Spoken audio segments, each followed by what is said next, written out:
Yo, yo, yo, what up? Grateful for another maggot-free day above the dirt. Jersey Shore, check it out. So, the last video was on the 4 mind states that best reflect enlightenment.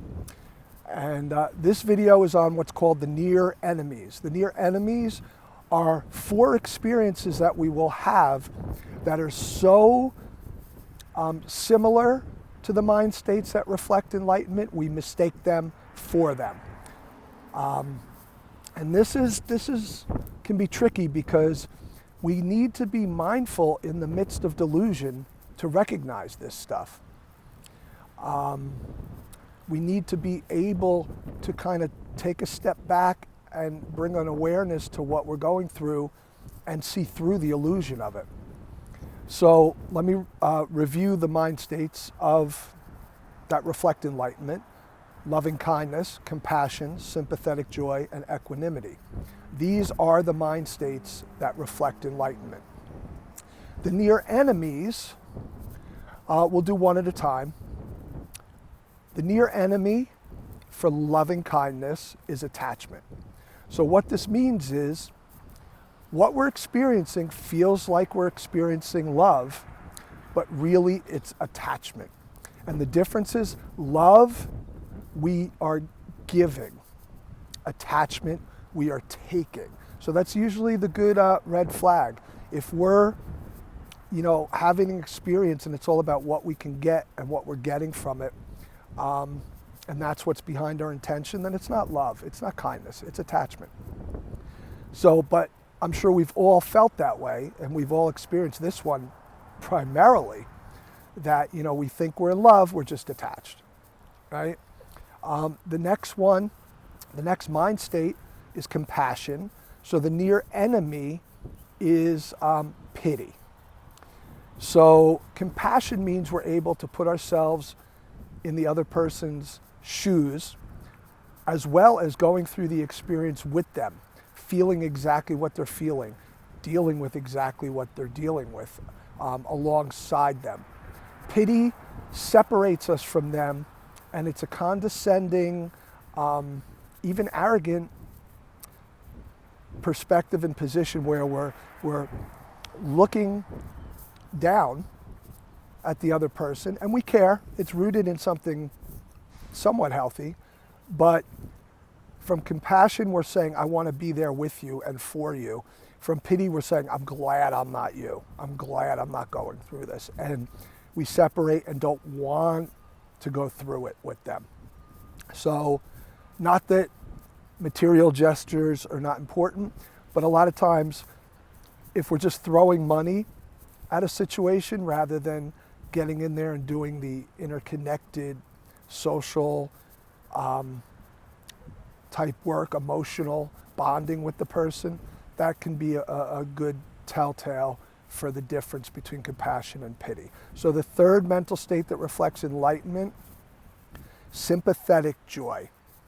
And sympathetic joy is simply, we are happy for someone for what they have. We're happy for them for what they're going through, and we want nothing from them. So the near enemy to sympathetic joy is it's both jealousy and envy, where we're not happy for them. We actually want what they want. We're actually resentful that they're getting it and we're not. But we stay close to them because we can get a benefit from them by, we can experience what they're experiencing by, staying close, riding their coattails. So we're not there for them to support them in sheer unconditional joy for them. We're there because, again, we're taking, we're not giving, we're taking a benefit because we're jealous or envious. Okay, and the last one, equanimity. Equanimity is just simply having an acceptance which creates a balance. So the near enemy for equanimity is indifference. So rather than finding a way to be accepting and satisfied with the way things are and balanced in that experience, Indifference is just our total detachment, disassociation, and basically,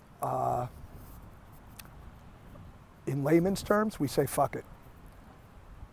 Rather than being okay with stuff, we're not okay, but we just say fuck it and we don't do anything to deal with it. Turn our back, turn away, don't engage. But if we're doing this, presenting it in a certain way, it can appear to others like we're balanced and we're calm and have this equanimity, and we can even mistake it, that we are. And so we're all guilty of these things. They're not bad things, they're natural things that come with the human condition.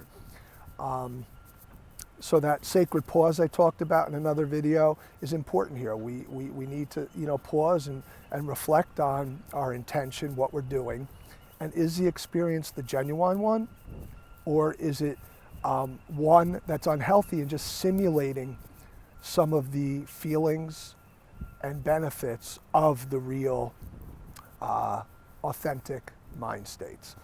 And I remember, this is going back like 15 years, but I remember being in a private teaching session with one of my teachers, Noah Levine, and we were talking about some issue in my life, and I said, you know what, I think I've really accepted this, and I really feel like I have this complete equanimity with it. And he goes, fuck you. You just don't give a fuck. You're just completely indifferent, and you're hiding in that. And he was right.